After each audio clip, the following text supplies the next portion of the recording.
Bwana asifiwe. Iko mambo mawili ambaye nimeona.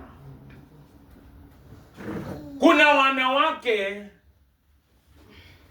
wengine na kuna wamama wa Mothers Union.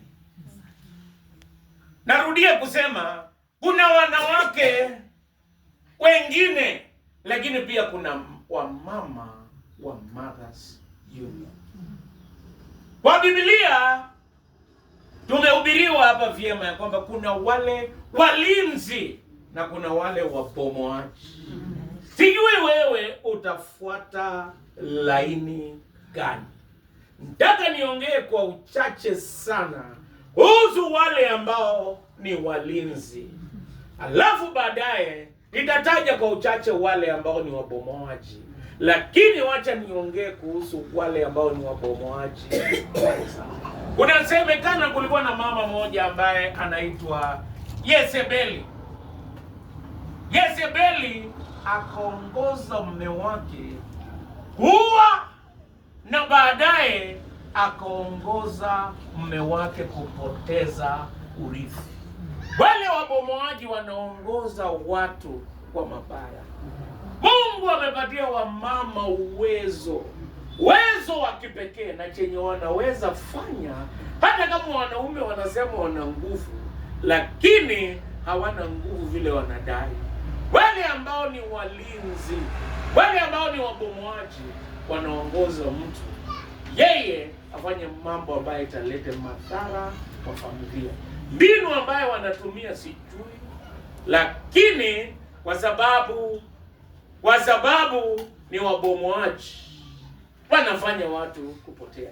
Kuna mwingine ambaye alikuwa anaitwa Delila, alinyoa mume wake kichwa na watu wengi wamenyolewa, lakini nasema hawa ni wengine, si wa Mothers Union.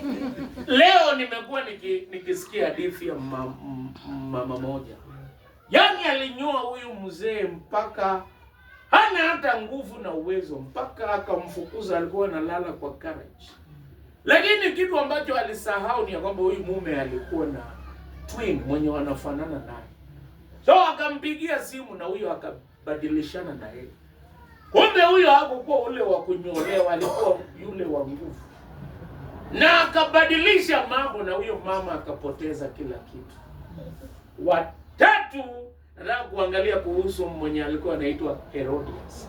Herodias alikata kichwa. Yaani nimeanza kuendelea. Kuna yule ambaye aliongoza mwingine. Nikasema wa pili kuna yule mwenye alinyoa kichwa na akatoa macho. Alafu kuna yule mwenye alikata kichwa. Lakini pia wamama wa Mothers Union ni wamama tofauti wa nguvu. Leo nimeona wa St. Paul's Brigade. Kutokea niwe padri miaka kadhaa. Mimi ni padri mzee. Sijawahi ona Mothering Week wameanza wamama wengi kiasi. Sijawahi ona. Hii ni ya kipekee, this is unique. Na wamama ambaye ni walinzi, hawa wanafanya mambo machache. Jambo la kwanza, wanaomba mpaka mambo ibadilike.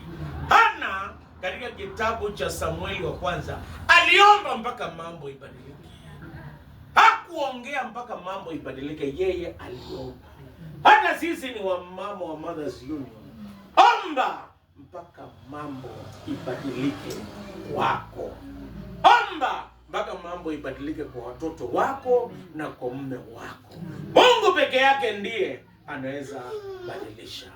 Mama wa pili alienda vita wakati mambo iliumana. Mambo yakiwa magumu, mama wa kweli anaenda vita kama Debora. Debora alienda mbele, akasimama na kutetea ukweli wa familia yake.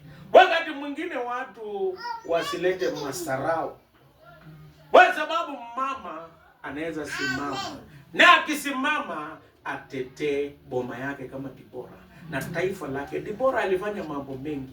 Debora alikuwa mama, Debora alikuwa hakimu, Debora alikuwa nabii, Debora alikuwa mke, na Debora alisimama na familia. Hata sisi tuna kipawa ya kufanya mambo mengi.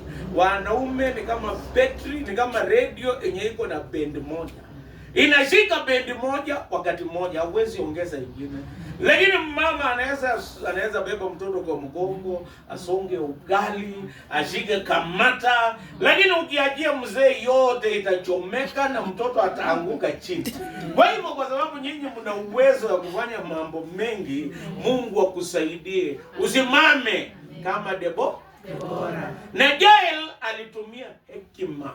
Yeye kulikuwa na mfalme ametoroka mbaya anaitwa Sisera, akampatia maziwa. Akamwambia kunywa.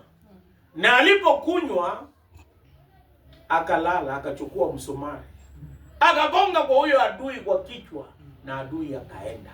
Kwa hivyo tumia hekima kuangamiza adui.